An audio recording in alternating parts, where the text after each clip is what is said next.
Welcome to Mimir, the podcast for ambitious entrepreneurs who want to launch and grow a successful business from day one. I'm your host, Maddie Kelly, and each week I sit down with founders who have been there, done that. We dive into the mindset, strategies, and practical tools you need to turn your vision into a reality. So let's get to work. Hey guys, welcome back to Mimir. I am so happy to be back in 2026, and we are kicking off this year with a banger of an episode. Today's guest is Samantha Diamond, co-founder of Bird&Be, a reproductive health company built alongside fertility doctors to help people be proactive about their fertility from trimester 0 through pregnancy and postpartum. What I learned from Sam is that empathy, when embedded into how you build, really becomes a competitive advantage, especially in stagnant industries. Fertility and female healthcare more broadly hasn't meaningfully involved in how it shows up for customers. There's very little empathy for the emotional reality of the journey. Sam saw that gap firsthand, and what she's done with Bird&Be proves that mission-driven founders build more than just products. They actually have the power to shift the culture that surrounds those products. Through intentional product design, obsessive customer listening, and a retail partnership with Ulta, Bird&Be has moved reproductive health from the back corner of the pharmacy into the beauty and overall wellness conversation. If you're building in fintech, health tech, ed tech, climate, HR, any space where trust matters and culture feels stuck, this conversation will show you how mission, when embedded deeply enough, can become your edge. You'll learn how Sam operationalizes empathy at every level of the business and what it actually takes to go from an idea in 2016 to a national retail expansion in 2025. We unpack the long timeline, the patience, and the strategic decisions required to scale without losing the mission. And finally, in true Mimir fashion, I couldn't let Sam go without asking her how being a founder has shaped her as a person. She's sharing the key to resilience, putting in uncomfortable reps, and how to found in spaces you don't have technical expertise in. Keep listening to learn how empathy can move from pretty words to infrastructure, and how that shift can change not just your industry, but the culture surrounding it.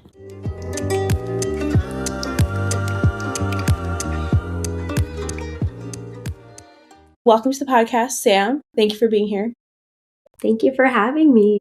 Do you want to start maybe on your journey of how you came to found Bird&Be? So my journey to getting to today, where we are today at Bird&Be, has been kind of a long and windy road. And I would say it really started with my PCOS diagnosis in my mid-20s. And I was diagnosed by my now husband. He was my boyfriend at the time. And that sounds really weird. I promise it's not. He was an OBGYN and then became a fertility doctor. And so that's why he had so much information about reproductive health and was able to actually help me through my own journey. And it was actually because of that very early diagnosis that I was able to be proactive in my fertility, whereas many people just don't have that kind of access to knowledge that early on. And so, we made a lot of decisions about timing as it related to this diagnosis. And as I kind of went through my journey and we were growing our family, I did struggle with pregnancy loss, and I was absolutely devastated, as most people are when they go through something that intense. And subsequent fertility journey that followed left me feeling very confused. Even though I had this resource with me, living with me at home, I was directed to get naturopathic fertility care in addition to clinical care. And this really opened up my eyes to this entire other world and the idea of actually having this integrated medical care where you're not just focused on the pharmacological, but you're also focused on the holistic and your body and your lifestyle and your health as it relates to your overall health and fertility journey. But it was still really confusing. And in my work life, I was running a marketing agency for beauty brands. And I was explaining to customers and consumers very difficult scientific concepts as it related to their skincare and their hair care. And I was like, well, if we know how to do a 12-step skincare routine, but we don't know how to track ovulation, something isn't working here. And perhaps I could use my skills to do some good and to help folks be more proactive. And so that led me on the path with my incredible co-founders and medical partners to Bird&Be, where we really aim to help people get to the doctor faster if they need to, help them be their healthiest possible self at home so they can optimize their outcomes. And we do this today through at-home testing and reproductive care products in the supplement side that help men and women all the way from preconception through to pregnancy and postpartum. And we've developed all of this with the best doctors in the fertility field who know exactly, from a clinical perspective, what's required. That's great. Something I'm curious about, like that you said, a couple of things. First of all, I think it's really cool that you talk about getting like clinical help and then the naturopathic side. When you said it, it seemed obvious, right? Where you're like, it makes sense to focus first on like lifestyle. And then if you need extra help from like the clinical side of things to fill in the gaps where your body can't fill them itself, like that makes sense. And I don't know why, but up until recently, until you saying that, I feel like most people think it's one or the other. Like either you are on the side of like homeopathy, naturopathy, or you're on like the scientific side of things. But do you think that this is coming about, it's probably not one thing, but do you think that because we're sort of having a revolution around female health, that, and just by nature of like modern times, that is starting to be the way forward? Yeah, it's interesting. These days I'm seeing in the media all this news about trimester 0 and how we're expected to prepare our bodies in advance for the marathon of pregnancy and to help support conception. This idea of trimester 0 is not new. So this is in the medical literature and language when we talk about how to prepare our bodies.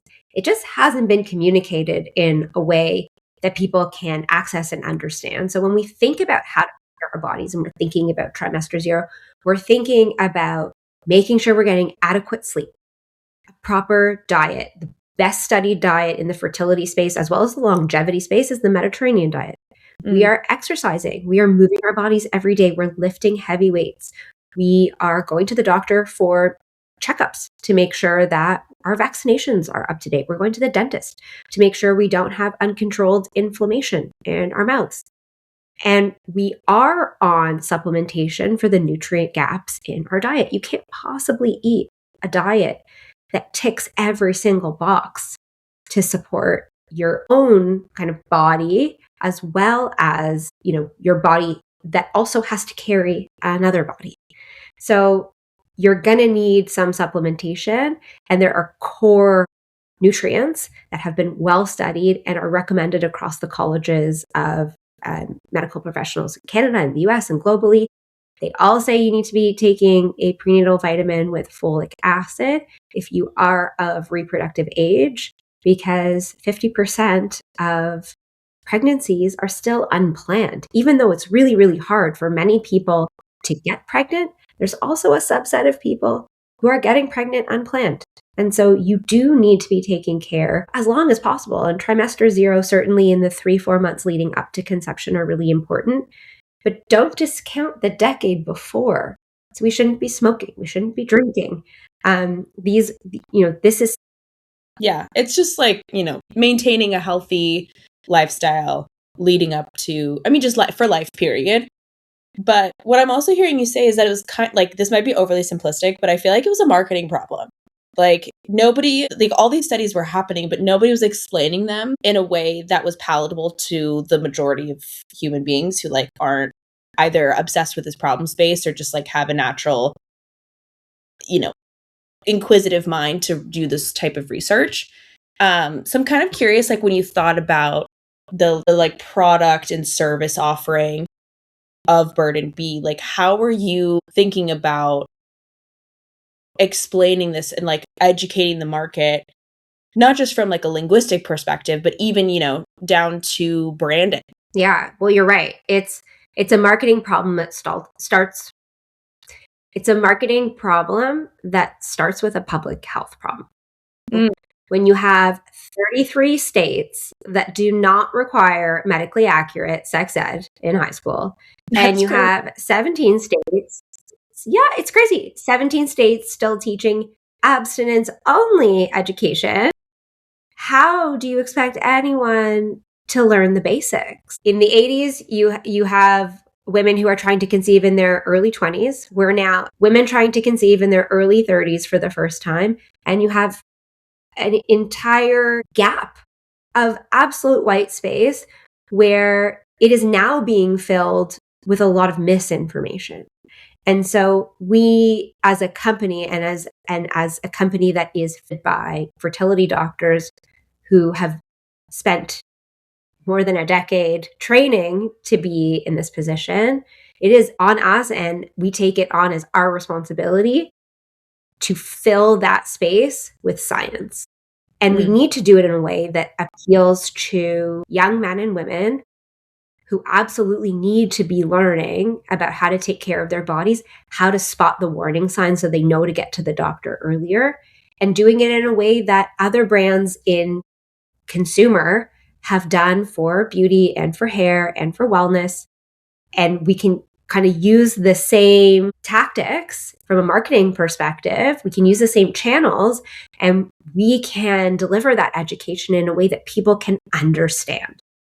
Yeah. It's just about meeting the market where it is, as opposed to, I don't know, I think just like historically, maybe just nobody's really cared to explain it or like think about it in this way and present it in this way. And like now is just, I think, the perfect time. But I think that also comes from like a really empathetic place, especially for you having gone through these issues. Like you inherently feel the challenges that come from that. And I think you guys have done a really intentional job of leading with empathy, like within the company, and then also how you interact with customers. Yeah, that was a really important piece that we built the company on and still hold so deeply as a core value today.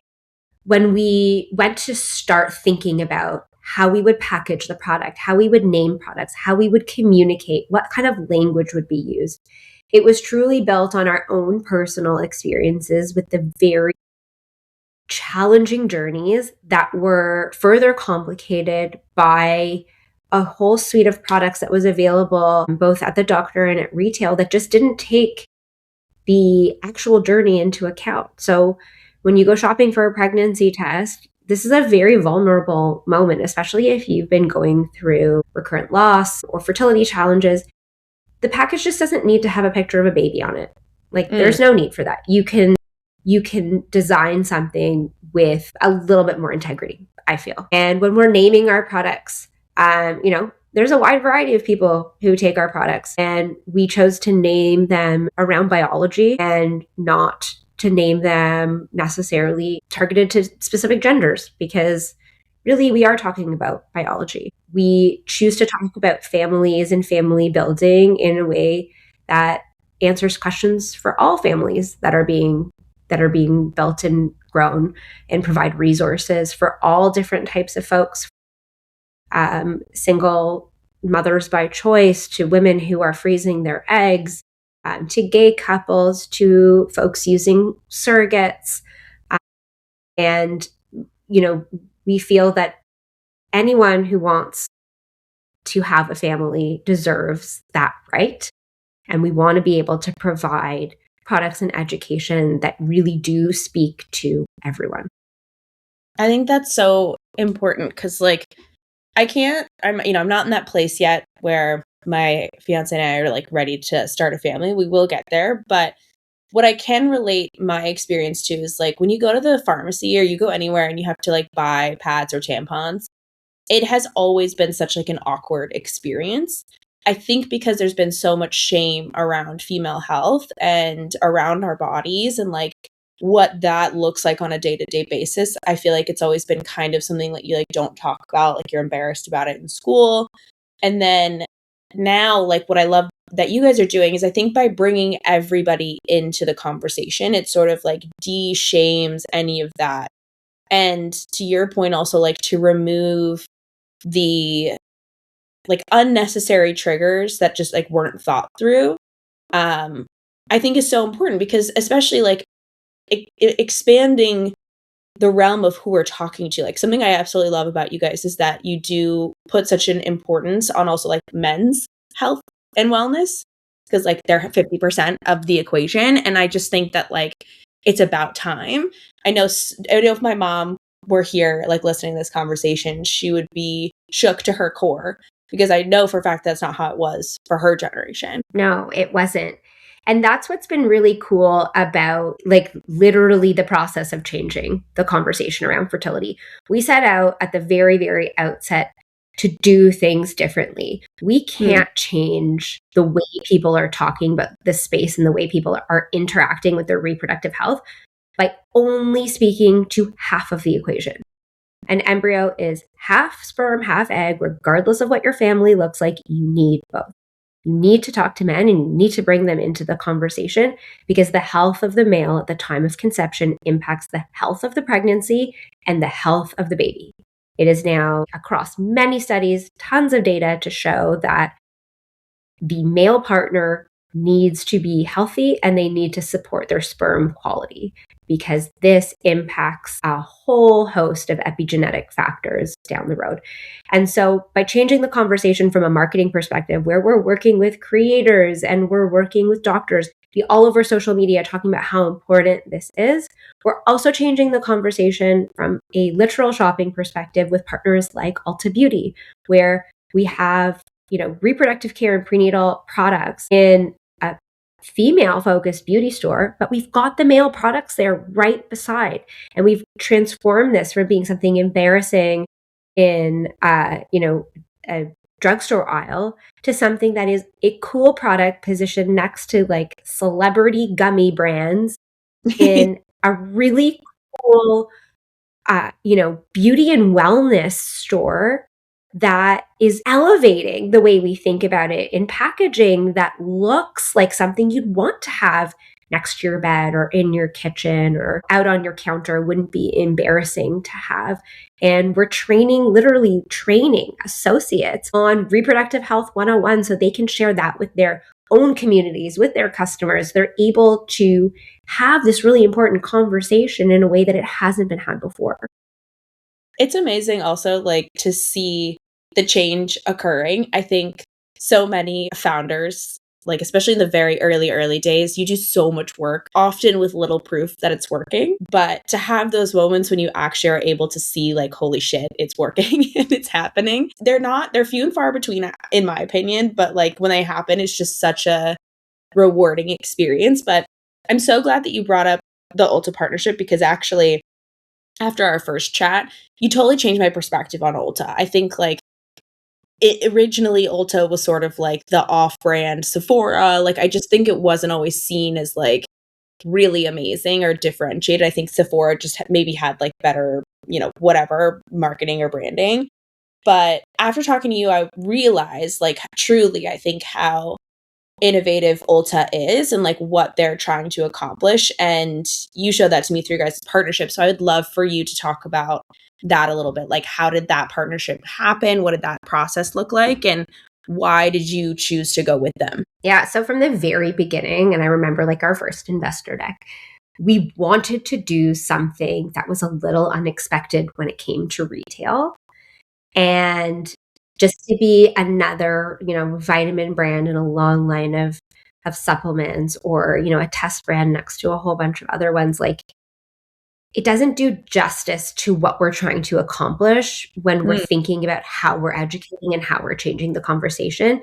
And from a merchandising perspective, it was always very important, again, to have the male product with the female product and to have a wide variety of these offerings available so that somebody could really complete their entire journey with us. And so Ulta actually came to us. They had heard about us from a whole host of different places.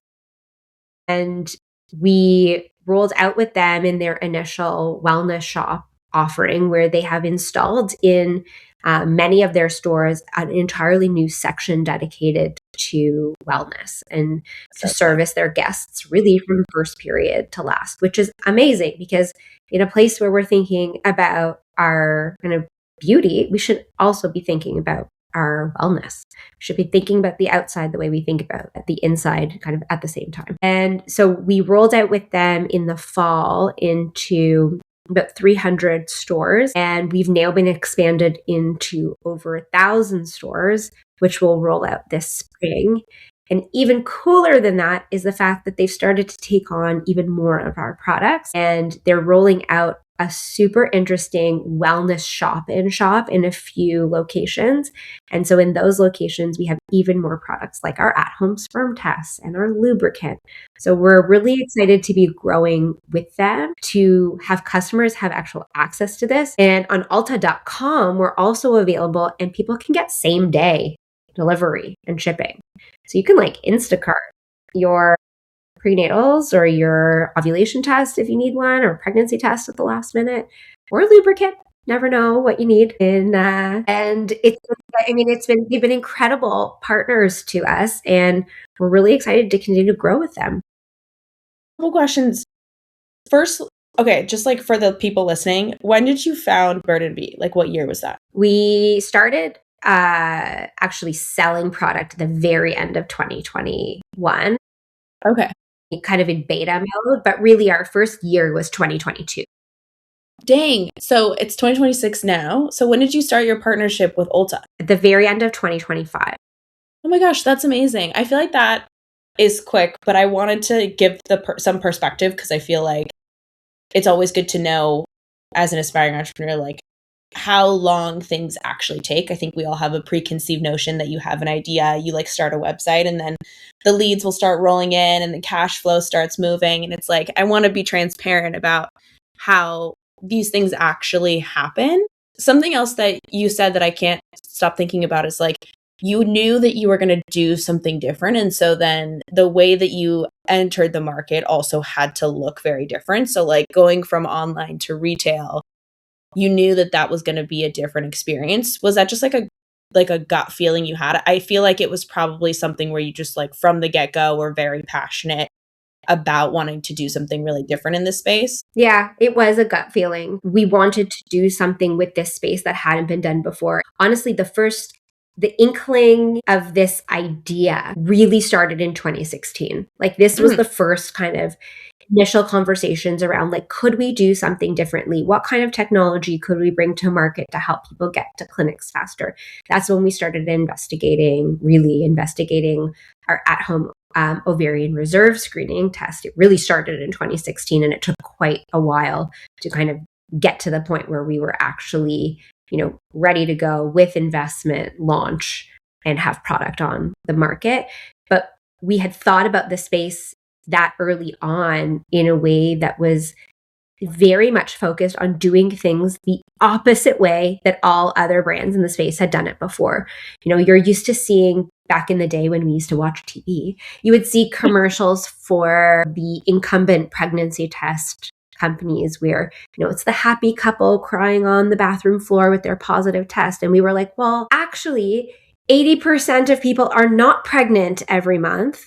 So how about we show that side? And how about we actually share the real data in a way that feels, again, like sharing it in a way that has integrity, that has truth, that holds our customers in our arms and delivers information in a way that is both kind and clear. At age 25, like peak fertility in your mid-20s, you have a maximum 25% chance of getting pregnant every month. Oh my God. It is not easy. Not easy. And so why aren't we sharing that? Why aren't we showing the couple that's struggling and normalizing the fact that you don't just get pregnant the first month you start trying, and the journey, and there's a lot of hope and pain and, financial burden and emotional burden that comes with it. And how can we be there for people as a brand to support them both with education, product, and kindness? Yeah. Speaking of stuff that like you don't realize during that journey, I think something that I've heard from friends of mine who gotten pregnant and had children, like the experience of also being pregnant is like a crazy, mind-boggling experience as a woman. Like, I don't think that men understand the rapid change that you experience in your body. Like, this is honestly what freaks me out more than anything. Like, thinking about watching yourself change so quickly, like your body is getting bigger and like changing in ways that you just obviously like it's beautiful and wonderful, but it's very difficult, I think, for some women to reconcile like how they look and how quickly that changed. And like it's a quick side tangent for our conversation, but I just think like it's something that you just don't understand. You don't know what's going to happen until it is happening to you, and like that mental health toll I think is pretty massive. Well, it's also hormonal. Like the greatest kind of hormonal change and most rapid hormonal change we will ever go through is like the day you give birth. Like you have an immediate plummeting of certain hormones that can completely change how you're feeling, how your body responds. It can feel like quite out of control because your body's doing all of these things and responding to literally giving birth. And then the changes that come with your body after that and how your body is preparing to take care of this tiny human that is relying on you. The changes that we go through and the kind of roller coaster of all of this from preconception all the way through the postpartum period, which lasts like years after you give birth, is quite astonishing. And it is very hard for anyone who has not gone through that to really understand that experience. And when I hear everything, like the through line for you and like how you think about your business is that it's like really customer obsession. Like it just feels so much like the customers, not just like the customer is at the heart of everything. It's like the customer's heart is at the heart of everything. Like the way that you think about them is from truly like the way that you said it, like having them in your arms, like that's the feeling I think that you get. And I want to talk a little bit about how you infuse that throughout all aspects of the business, like internally, externally, because I think it's important for other mission-driven founders to see like how you take a mission and a vision that you have and like actually implement that throughout the business in a way that's scalable. Well, you have to listen. Like listening is the number one criteria of how you run a business like this. And you have to be continuously obsessed with the problem and not your own solution to the problem. Like you need to keep working on the problem and listening to the additional problems that come with it as a result. And all we do is talk to our customers. My co-founder, Brianna, spends her entire day in customer listening and customer journey and trying to make things better for our customers. So we listen to them. We started out, our first set of orders was shipped with these beautiful shipping boxes that had our logo and our word mark, and it said like one step at a time, and they were stunning. And we heard from our customers like, actually, do you have discreet packaging?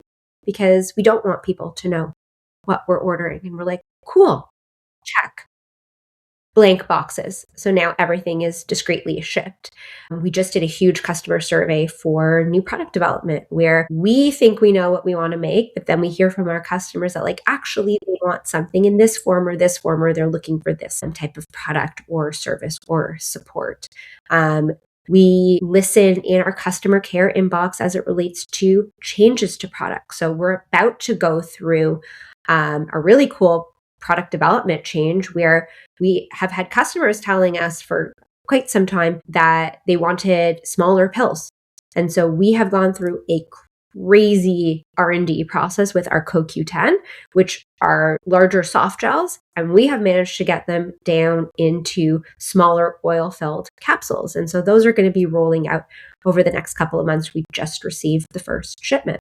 So there's little things that we can do along the way that the purpose of those changes is to solve for customer feedback. That's why we became a vegan brand really early on. We were not initially vegan, and we heard from our customers that it was really important that they had a vegan product. So we got our CoQ10 into vegan form. We got our DHA into vegan form. Commonly, those are animal-derived products. So we're able to service folks who require vegan products for one reason or another. And these are the kinds of things that we are consistently working on because, again, we know how hard the journey is. We know that it's uncomfortable, this is our opportunity to make even a small impact and make the journey just a little bit easier. It's why our products are formatted in our little sachets the way that they are. The number one piece of feedback we get is, thank you for making it easier for me to take my vitamins. I can take them with me. I don't have to pack them and sort them every, couple of days into these like geriatric pill cases. I no longer have to buy bottles of supplements. You've distilled it. You've made sure the important pieces are there. You've double checked it with the literal doctors whose job it is to get you pregnant and who are behind the formula. You've third-party tested it. Like, you've done all of the things that otherwise I would be spiraling on the internet trying to, cobble together and figure out myself. Thank you for just making this step a little bit easier. Tactically, do you find that it's, as long as you provide the opportunities like everywhere, that your customer base is regularly pretty responsive? Or do you find, because I know like you have a room of like 5 people, maybe 1 or 2 of them are the type to like leave reviews or provide feedback like I do, because I think I'm passionate about product development. I'm passionate about small businesses. So like I always give my feedback because I think that they're looking for that. But as somebody who's just getting started, like, do you just provide opportunities everywhere, like in the email, after order, like all of that stuff is automated. So then it's just like you're providing them as many opportunities as possible to provide feedback? Yeah, our customers love to tell us how they feel, honestly. Our customer care inbox is a lovely place to be. They tell us that they're pregnant all the time. Sometimes they tell us they're pregnant before they tell their partners because they're asking questions about product. We get a lot of pregnancy kind of announcements in our customer care inbox. We get a lot of birth announcements in our customer care inbox. We get a lot of product feedback. We send out surveys. Obviously, we have reviews. We talk to our customers all the time. They call in. I personally answer the phone all the time. I talk to our customers. I literally talk to them on the phone. I ask them questions. I help them their order issues sometimes. But like, yeah, if you call Bird&Be, sometimes it's me. Okay, wait, that's so cool. That makes a lot of sense then. Pivoting a little bit from like the business side of things, I want to talk about you also as a founder. What are, just like starting off basic, like what are some of the habits or systems that you wish you'd started, doing or putting a greater importance on when you were starting the business? Well, what I have learned is that physical health is the basis of mental health and resilience. So you don't get to have those two without the building blocks of physical health. And I like truly equate like your strength, your physical strength, to the strength that you can therefore lend to the business and the journey. And I like talk about it all the time. And I'm like my team is like sick of hearing this from me. And I take, I take 1 meeting a day with like my weighted vest, walking outside. Like I really, really truly believe that you need to be well in order to have enough patience and capacity for this kind of a journey, because, oh my God, it is hard. Building a business like this, especially one with physical products, but really anybody who's building a business, this is hard. It's the hardest thing I've ever done. You have days where you're the lowest of the lows mixed with the highest of the highs, and you need to be well. And so that means movement every day. For me, that means exercise every morning before work. It means lifting heavy weights. It means getting outside. And like the past 8 weeks here in Canada have been terrible weather. So I have my walking pad and I'm doing at least 1 meeting, if not more, moving a day to make sure I'm getting my steps in. It means eating at regular intervals, whole, nutritious meals so that you don't get cortisol spikes and blood sugar spikes. It means going to sleep at a reasonable time every single night, because without sleep, you cannot function. You can't be creative. You can't have patience. You can't solve problems. And like you have to take care of your core biology if you're going to make it on this journey. I'm so glad you brought this up, because I feel like I've been on my soapbox about this forever, that like if your business will only scale and succeed at the level with which you are capable of doing so as a founder. And that means like physically, mentally, like if you're not self-aware, you can't do this job. And to your point, like, it is a really hard path. And I feel like I caveat every single podcast episode where I'm like, this is a hard job. And I'll never forget, as a kid, my brother actually owns his own AI startup here in the Bay. And he knew that he wanted to be an entrepreneur since he was like 8 years old. And my dad was always like, that's like, I'm going to support you, but like, know that this is going to be really hard. And if you're willing to like take that on, God bless you. We're here for you. And obviously, like, he did. But to your point, it's like you are at the center of it all. And if you are not in a good place, like, you can't expect your business to be in a good place as somebody who sets the tone and the vision and the direction and, you know, problem solving, and all of that has to start with your holistic health. And I just don't feel like enough founders hear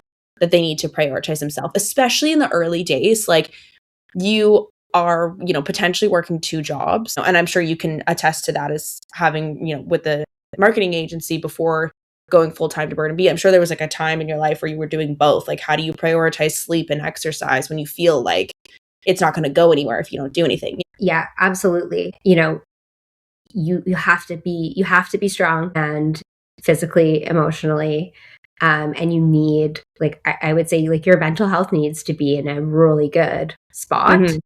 And that starts with the basics. And what I wish I had done earlier, which I do now, is I have a communications coach who's been incredible, supporting myself and our executive team on how to have difficult conversations. It's a part of every single day that I personally had always kind of shied away from. Like, it's really uncomfortable to have difficult conversations.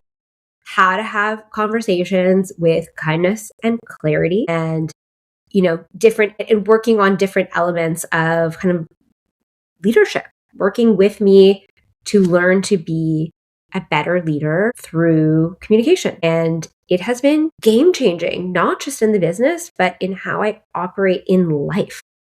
And I recommend anybody who can, at a very early stage, whether it's an executive coach or, you know, an ongoing mentorship, or a therapist, or again, through coaching on leadership and communication, it's really been essential to my own growth as a human being, but also as a leader.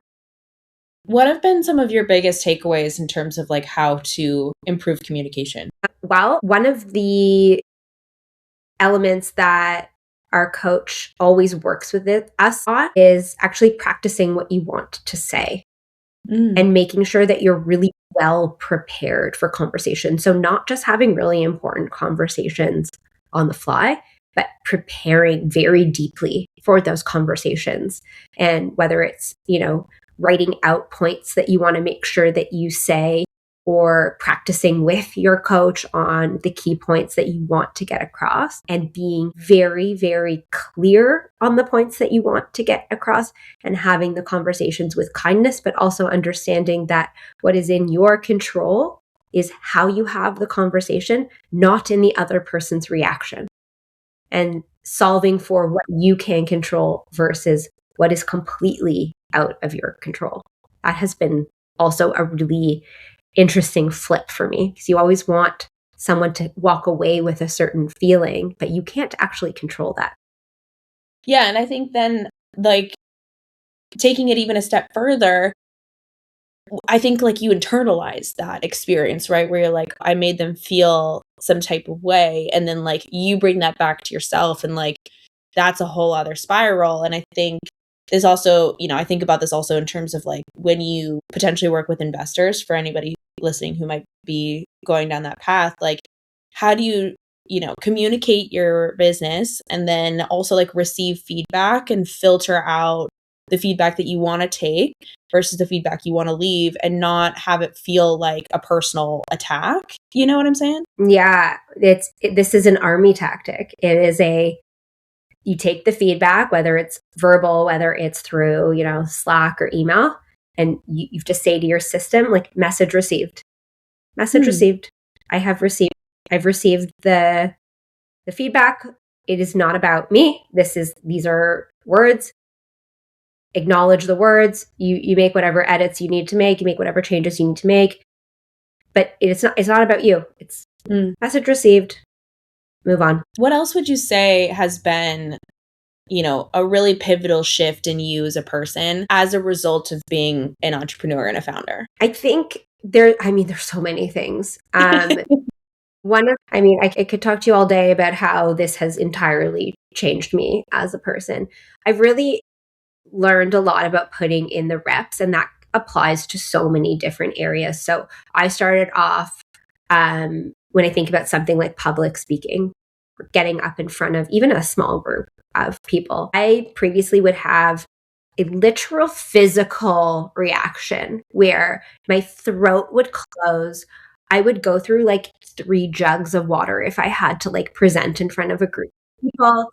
I would sweat, like my whole body would just sweat. Like I couldn't control. It was like a literal physical response that couldn't be controlled. And I've learned to put in the reps over and over and over and over. And even when I feel really, really uncomfortable and I am inclined to say no, I will do it anyways and make sure that I reward myself every time I put myself in a situation. So if I'm asked to do a presentation, be on a panel, speak somewhere, I now almost always will say yes in order to put in those reps to make sure that I continue to make myself uncomfortable so that I can be more comfortable. And I remember actually one of the first, it was maybe a couple years into the business, I was asked to sit on a panel here in Toronto.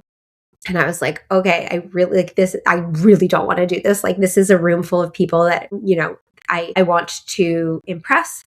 And this is like, I know that I'm going to be sweating buckets and I'm going to say yes, buy myself a pair of shoes after I do it. And I prepared and I prepared and I prepared and I went there and I was nervous, but I did it, bought myself the nicest pair of shoes after. And I think it's important to do that. Like, do the uncomfortable thing, reward yourself after, and keep doing the uncomfortable thing. And then eventually it is so much less uncomfortable. Like, I no longer have issues where my throat closes up in front of, groups of people. Certainly, I don't think the nerves ever go away, but it really becomes easier to deal with. Of the reward system, I don't know why I never thought of that, but like, absolutely, you should treat yourself when you've accomplished something difficult and worked through a literal fear. Because like, I get the same way, except it's only public speaking for me, but I tend to like black out during the presentation, where if you ask me afterwards what I talked about, like literally couldn't tell you. And I prepared, so like I hopefully said the stuff that I thought I was going to say. And usually it's good reviews, but it is one of those things where I'm like, I would like to be present in the moment and like aware of what's happening. Yeah. And I think it's also always about resourcing yourself where you know that you have room to grow. And so making sure that like, if it's something that you're seeing continuously, like for me, again, with communication, but also with speaking, like get a coach to help you do better, like face that uncomfortable process, get ready to get the negative feedback. Again, like message received, I'm gonna work on it. Like, it's not a commentary on your personality. It's literal skill and upskilling. Yeah. And I think two important points about this. Like, first of all, as a founder, like recognize where your weaknesses are and actually do the required work to fix it. Don't just like be aware of it and then do nothing about it, because that doesn't help you. And then the second thing is like putting in the reps, I think applies to all aspects of being a business owner. Like, most people, it's your first time, being a leader and doing all the things that's required to like run a business, wearing all the different hats, doing all these different skills that you've perhaps like never had to do before. And that always instills fear and nervousness, because you're like, holy shit, I have no idea what I'm doing. But by putting in the reps and still showing up and just like, I think also recognizing that nobody really has any idea what they're doing, and you just have to try your best and just keep trying. And that's entrepreneurship.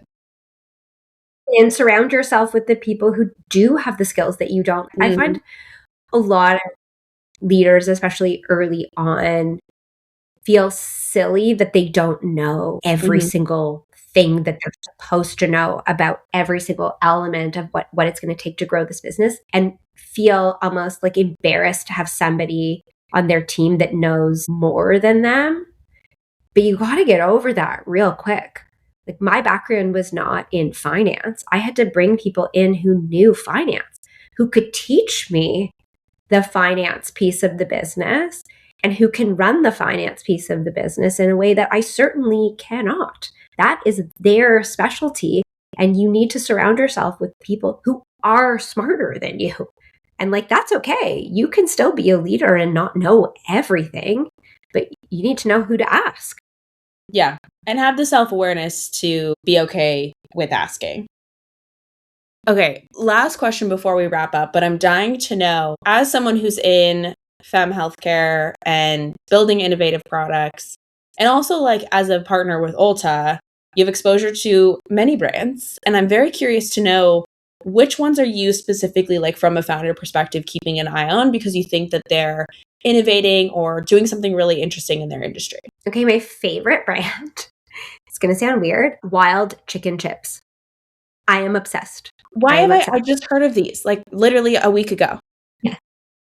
They're these are the ones literal with chicken, chips. right? And egg whites? Yes. Chicken and egg whites. I am like their number one customer here in Canada. They're only sold in Taylor Natura Market. Shout out to them because they also sell Bird&Be. They are sold through Natura Market in Canada, but they're all over in the US. And I like stan Wild Chicken Chips. It is such an innovative product. It is delicious, absolutely delicious. I love what they're doing. I love what they're doing with this category of protein and doing it in a way that is delivered in something that's healthy, snackable. You know, I like, kudos to that team. I think they're incredible. Everybody have to try them. Go and have their. Yeah. A friend of mine got them at the airport and I was like, what is that? So I'm going to have to go try. Well, thank you so much, Sam. This has been amazing. Thank you so much for being here. Thank you so much for having me. And thanks for having these conversations. I love when people have the opportunity to learn like how to actually get her done. So yeah, kudos to you for having these conversations in the first place. Thank you for contributing your experience. Okay. That's a wrap on today's episode. Thank you so much for listening. You can find all the links to connect with Sam in the show notes. If you feel called to support the podcast, leave a review. That's always the most impactful way. But if you're looking for more, I would be deeply honored if you wanted to buy me a matcha. The link is below. And if you enjoyed this episode and are looking for more before the next one drops, dive into the well on Substack. There you will find more founder wisdom and essays on entrepreneurship, including daily updates from yours truly. So I look forward to connecting with you guys over there. Anyway, in the meantime, I'll see you guys next week.